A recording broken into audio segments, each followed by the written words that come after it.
When I was in New Bedford High School, I had two favorite profs, teachers. One was Melba Felton. He taught math. And the other was Mr. Bonner, and he taught history. And they were both alumni of Lincoln University.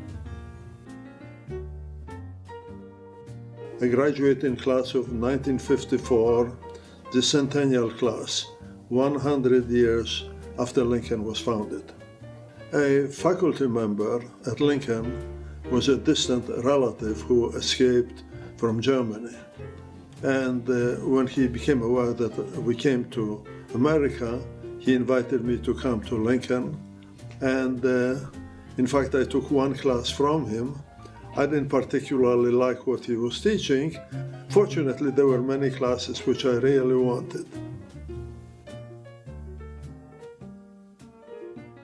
My family were the first graduates of Lincoln, the Amos family. Was James Ralston Amos and Thomas Henry Amos. And they lived in Hendersonville. You may remember the village, when you go down to the village, and that was a place of free blacks. And that's where they grew up. And they were itinerant ministers and farmers. And they were at the Hosanna Church, and they ministered there, and they also participated in the Underground Railroad, as that was a station. And Lincoln was 3 miles north of the Mason-Dixie line. And if slaves going for freedom came to Hosanna Church on Saturday, they would leave, or Sunday, they would leave with the parishioners and be taken to the next step on the Underground Railroad. In high school, my chemistry teacher had his PhD and was former chairman of the Department of Chemistry at Notre Dame.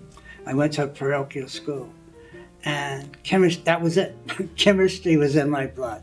And so I went to Lincoln because I had a scholarship there and I had a job.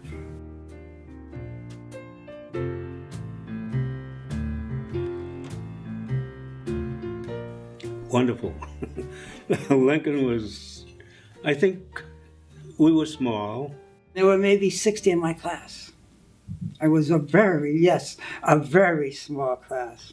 I believe that my class had 50 students, and I believe the whole school had probably no more than 200. I believe that we had, included in the 200 was a seminary.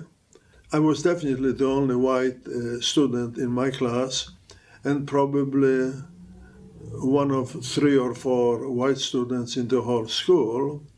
I did not feel like a minority. I felt as part of the majority, which to me is to Lincoln's credit and to fellow alumni's credit.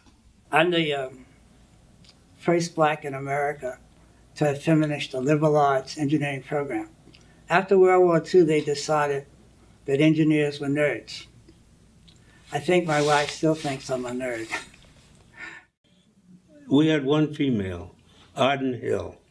She was Dean Hill's daughter, so we were co-ed. And she took classes with you guys? Yes, she did. Beautiful, too. And when I got on campus, I was like being at home. It was a stop on a Trailway bus, and we all got to campus on the Trailway bus. And there was only one car on campus. Can you envision one car? At that time, I didn't speak English. I spoke English even worse than I do now. So putting up with the assignments was a major chore. I still remember my first assignment consisted reading about 50 pages, which may sound like nothing to you. For me, it meant looking up every other word, which is very time-consuming. I managed to live in the seminary building because it was the only building which had relatively quiet students. All the other students tended to raise hell, which made it difficult to study. The seminarians were a relatively quiet lot. And then I moved to Houston Hall, where I met one of my mentors, Vic, who went on to Harvard. But I'm sure you've heard about Vic. Do you remember the name of, was it called the seminary dorm, or was it? I believe the name of the dorm was Houston Hall, as I remember. Does it sound right? Yeah, still there. Oh, is it Houston Hall? Yeah. Was it probably one of the nicer buildings? Yeah, though? still is. Yeah. They were a group of abandoned GI barracks that were put together on the campus, and they called us Veterans Village. And we became a pretty close-knit group. But at the time, Lincoln had a farm. And when the cows got into the onion, God, did we know it, because the milk tasted so differently. In fact, I think the milk intake was magnanimously decreased. One of the guys, I was hoping he'd be here so he could be interviewed also, Reggie Pulley. His main job in the cooking club was to make the liquor. And he knew how to make raisin jack.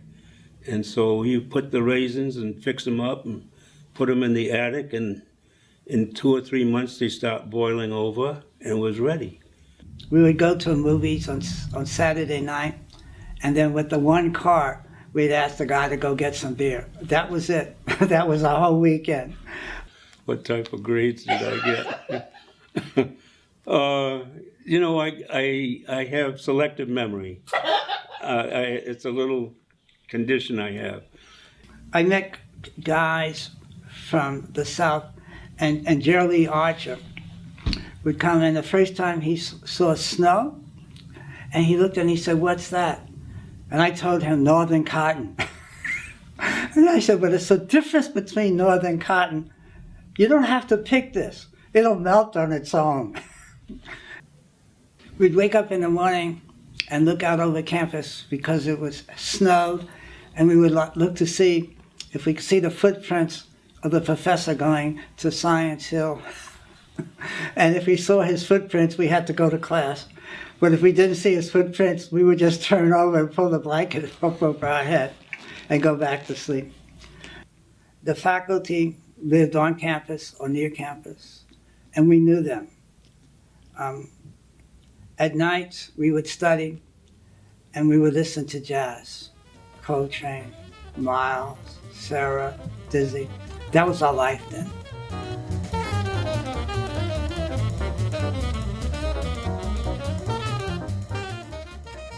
I was not crazy enough to be involved in sports. Most of the other kids were a hell of a lot better at it than I would ever be. So I was involved in the newspaper, which at that time was called Lincolnian. I was involved in the yearbook. I was a business manager for that. There were other activities which were business oriented, which gave me great experience in moving on. I was a member of a fraternity at Lincoln. I joined Alpha, Phi Alpha, and in those days it was different. We pledged for 2 semesters, and that was challenging. But the interesting part was, I don't know if people remember Dean Hill. We used to call him the Black Prince, but Hill was a cousin of mine. And I remember acting in a play under his tutorage. But at the same time, I pledged Alpha, the 2 semesters, and they required us to study. And for some reason, my GPA went up, and up. And so it was not as traumatic as I anticipated. But I'm glad I did press. Yeah, I became a Kappa, I think in the year 1947. It gets blurry, so I don't quite remember now. But it was the Epsilon chapter. And I played football 2 seasons, 46 and 47, and then found out I was too small to stay in football. And then I played tennis for 4 years on the tennis team, and did a lot of traveling, enjoyed the CIAA travel circuit in those days. It was fun.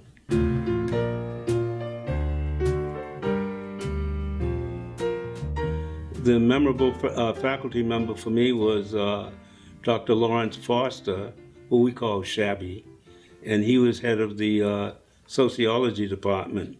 He lived on the campus with his wife, and they would invite us to his home, and in the winter we'd have hot chocolate.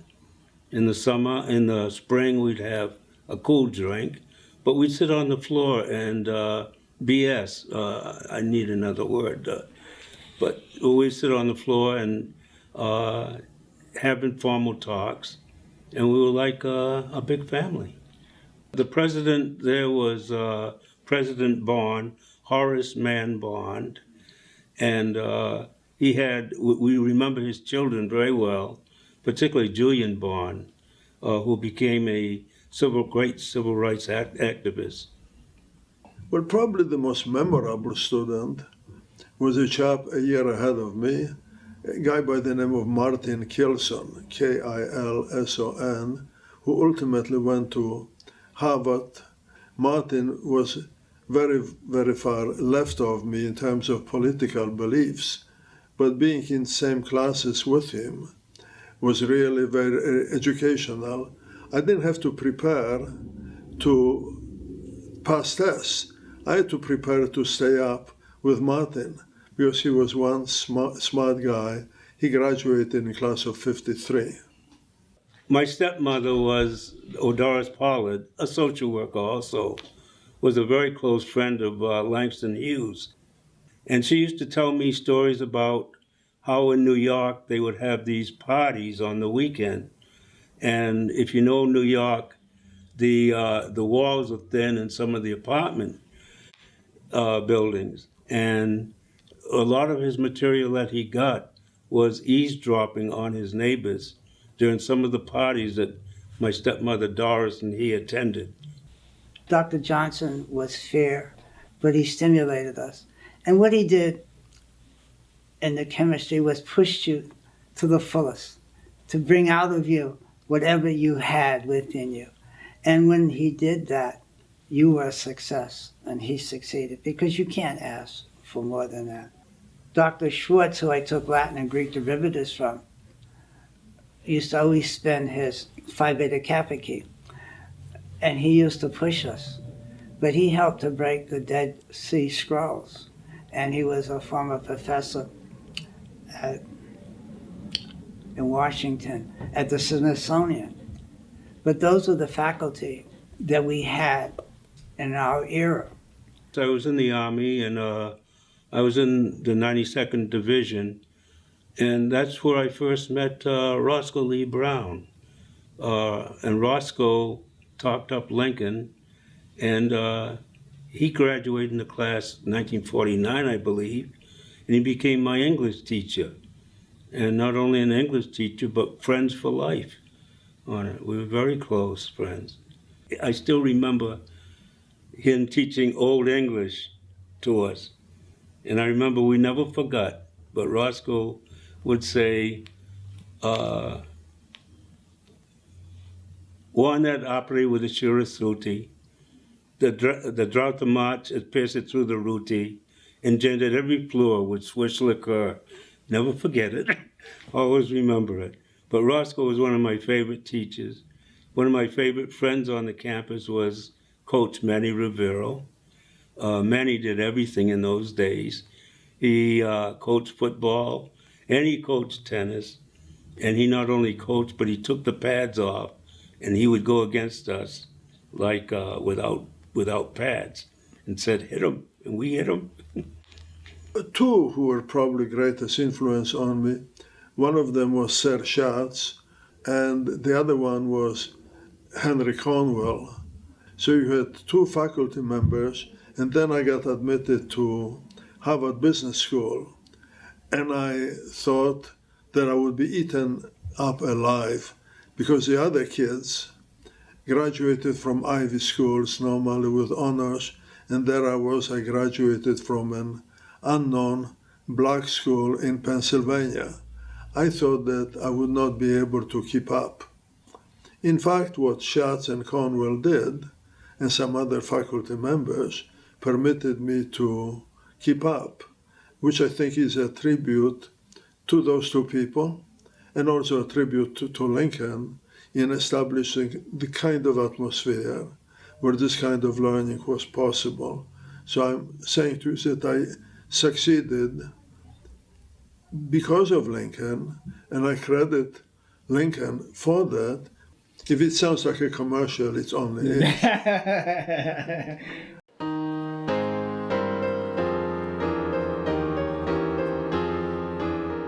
I had so many beautiful memories of Lincoln, and I think one of the key things there was the faculty.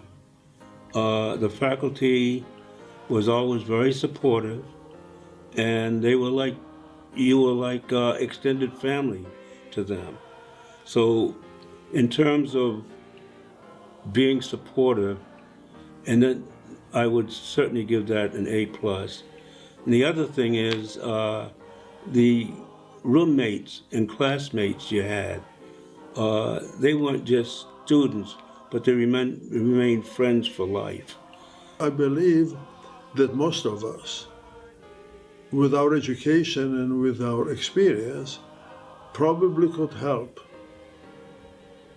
fellow alumni to understand what business is all about. I mean, there is teaching fellow alumni is not a mystery. You know, it doesn't take gift from God, it simply takes common sense, in my opinion. We've become much more involved with helping students go through college and into medical school, and also into engineering school.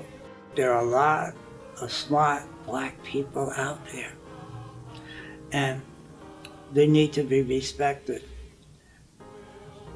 And I think that it's been a big motivation in trying to help the kids. We never turn down their phone calls. It is because, you know, of the experiences at Lincoln that one does this. You know, they taught me that, you know, in many instances, things are a family. You have to help each other. You know, the issue is to pull each other up. And as long as you develop your innate talents to the fullest, you are a success. I believe it's only proper to say to fellow alumni is that, in my mind, contributions to Lincoln are not gifts. And I believe that if you view them as gifts, they're making a major mistake. That's simply a repayment for services which all of us received. And as such, I never feel that sending money to Lincoln is a gift. It's simply a repayment of a loan, mostly grossly overdue.